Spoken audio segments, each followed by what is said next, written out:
Hello guys, welcome to the next video tutorial on Java programming for beginners.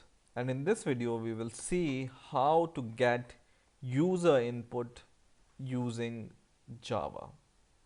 So for example, you want to enable user input. So user should give you the input and then you want to perform some action on the input.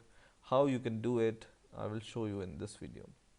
So there is a special class in Java called scanner which enables us to take input. So we will define scanner, which is a class, or you can say this can be a data type, and then I can define a variable for this data type or instance is equal to new scanner, and it takes some input. And what input it takes? So to give the output on the console, we write system dot out, right? We have seen in the last videos. And to take input, we give system dot in. Okay. So this code will enable us to take the input from the user. Now, for the first time when you write this code, you can see a red squiggly line below the scanner. So this is because we need to add this class in our project or in our project file. That's why it's showing error. So when we compile this program, it will give us error. I'm going to compile it, and it says error exit in required project. Okay, so there is an error. When you go to the problem tab here, the error says scanner cannot be resolved. Okay, so to solve this problem, you just need to hover over the scanner, and then Eclipse, because it's an intelligent IDE, it will give you some suggestion to solve the problem. And the first suggestion is import scanner, and this is the solution of this problem. You just click import scanner and it will add this line to your code. And this line is nothing but it's importing the scanner class, which is already defined in Java. So this is provided by Java to you, which helps us to take the scan from the input from the user, right? So you don't need to even write anything. You just hover over this and click the first option, and this will be added. Okay, now there will be no error. You see, there is no error right now. Okay, now to show what input the user has given, you can tell a user that you system. So we will write system dot out dot print ln, and in the brackets we can ask the user enter some number. Okay, and then in the next line we will define a variable. We have seen how to declare a variable in the last video. So for example, int user input number. This is the variable name. This is long, but it explains the use of this variable, right? And then you just need to use this scan object, which is this one, small scan, and then you just need to paste it here. Then just write dot, and when you write dot, it will give you some suggestions, right? And we are looking for taking a number as an input because this is integer, right? So we are interested in taking numbers as an input. So just search for next int. Okay, next int, and then just give this semicolon here, and in the next line we are just going to print the value. So we will just print the entered value is the entered value is, and then you can just print the value, right? So you can just write print. I haven't told you what is the meaning of this print, system.out.print without ln.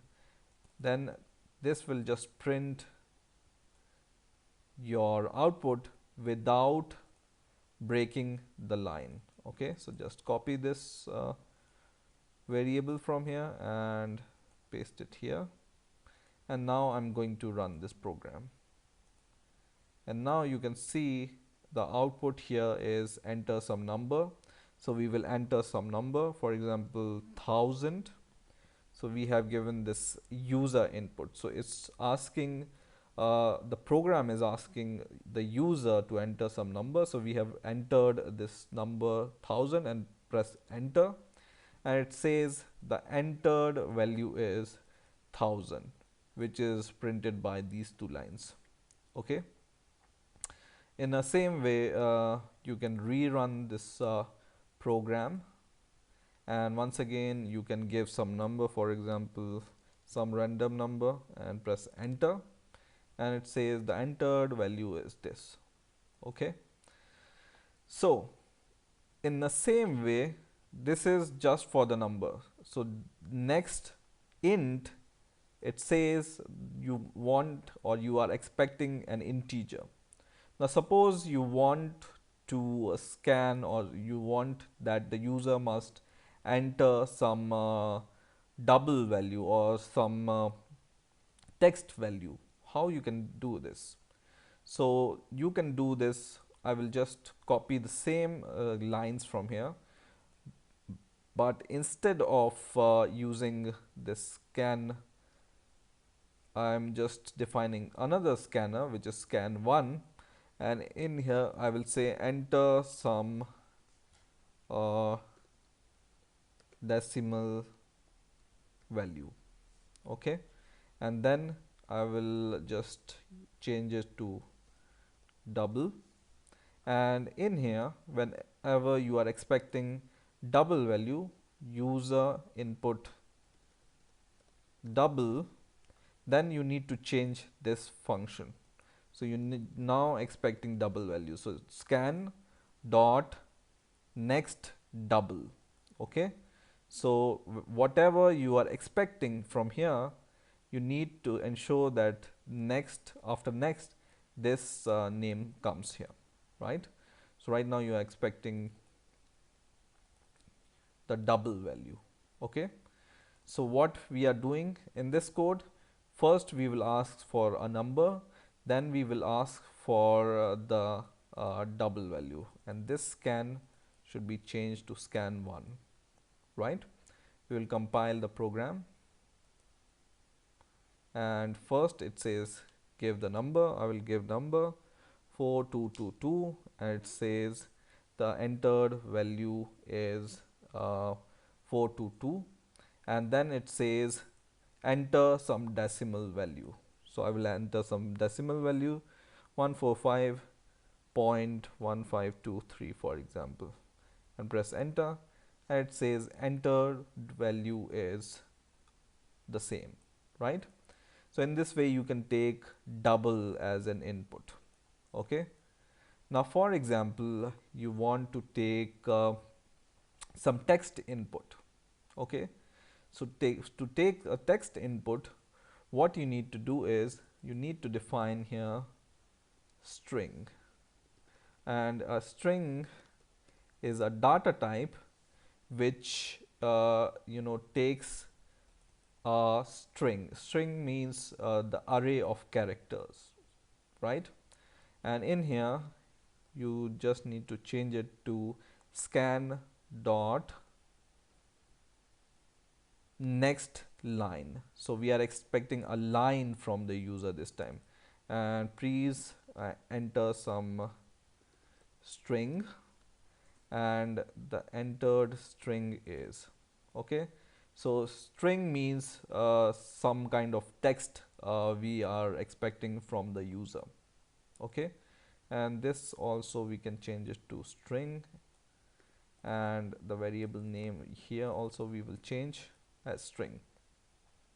Now when we run the program, here the program says please enter some string. We will enter hi there, how are you, for example. This is a string, and press enter, and it says the entered string is hi there, how are you, right? So in this way you can take different kind of inputs from the user and print it or assign it to some variable, and then use this variable in your program. In the same way, in the place of this next line, there can be different function which can call float. Next float is there. Next simple next is there, which will return you the string. There are some function like next boolean, which can take boolean value, next big decimal, that next big integer, next byte, next float. So whatever data type input you want to take, you just need to take the corresponding next value to this. Okay, so I hope you understood the basic concept of taking or scanning inputs from the user, and I hope you enjoyed this video. Please rate, comment and subscribe, and bye for now.